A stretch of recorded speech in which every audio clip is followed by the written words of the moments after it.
இயக்குனர் மிஷ்கின் ஒரு ரொம்ப டிஃப்ரெண்டான போல்டான டைரக்டர் அப்படின்னு சொல்லலாம். அவரோட படங்கள் எல்லாமே வந்து ஒரு வித்தியாசமான ஒரு ஸ்டைலில் இருக்கும்.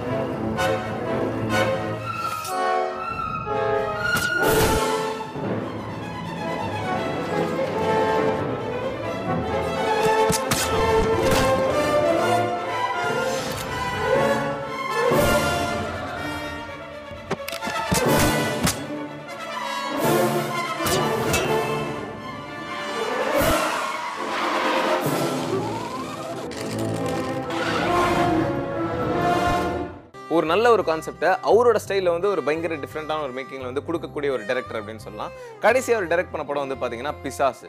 ஜென்ரலாக பேயை வச்சு காமெடி பண்ணியிருக்காங்க, ஹாரர், த்ரில் இந்த மாதிரி நிறைய விஷயங்கள் பண்ணியிருக்காங்க. ஆனால் பேயை வந்து ஒரு நல்ல வகையில் ப்ரொஜெக்ட் பண்ணி ஒரு ரொம்ப வித்தியாசமான ஒரு படம் அப்படின்னு சொல்லலாம். அந்த கதைக்கான அந்த கேஸ்டிங், செலெக்ஷன் எல்லாமே வந்து எக்ஸலண்ட்டாக இருந்தது.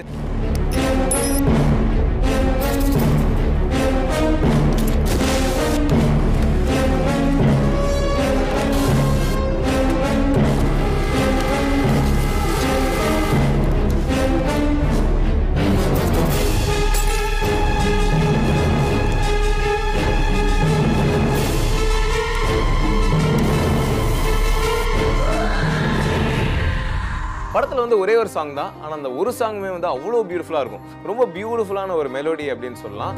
நதி போகும் கூழாங்கள் பயணம் தடயமில்லை,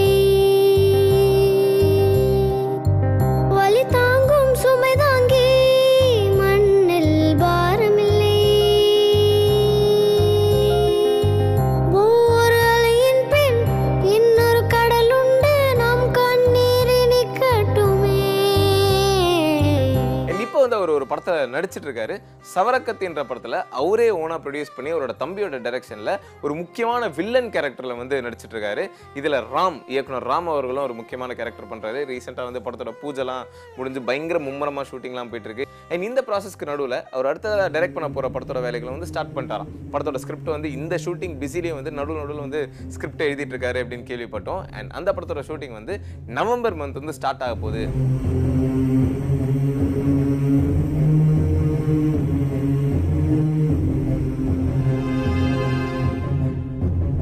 இந்த படத்தில் ஹீரோ வந்து யார் அப்படின்னு பார்த்தீங்கன்னா ஷாம். இவர் ஒரு நியூ ஃபேஸ். அண்ட் மற்ற கேஸ்டிங்கில் வந்து சர்ச் இன் ப்ராசஸ் அப்படின்னு சொல்லியிருக்காங்க.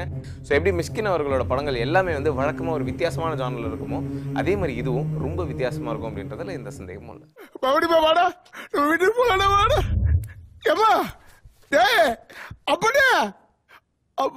பிடிக்கலையாப்பா, நான் தனியா இருக்க முடியலப்பா, எனக்கு யாருமே இல்லையப்பா, எனக்கு யாரும் இல்லப்பா, இப்படியே வந்துருப்பா, உன் அப்பா கையை பிடிச்சி வீட்டுக்கு கூட்டு போறேன். நம்ம வீட்டுல நீ சாமியா இரு சாமி.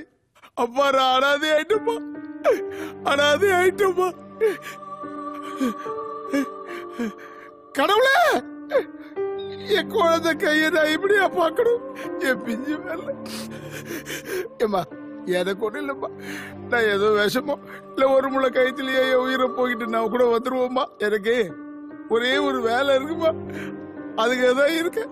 உன்னை இந்த நிலைக்கு ஆளாக்கணும்மா. அவனை மட்டும் அடையாளம் காட்டுமா. அவனை இந்த கத்தியால குத்தி கொலை பண்ணிடுறம்மா.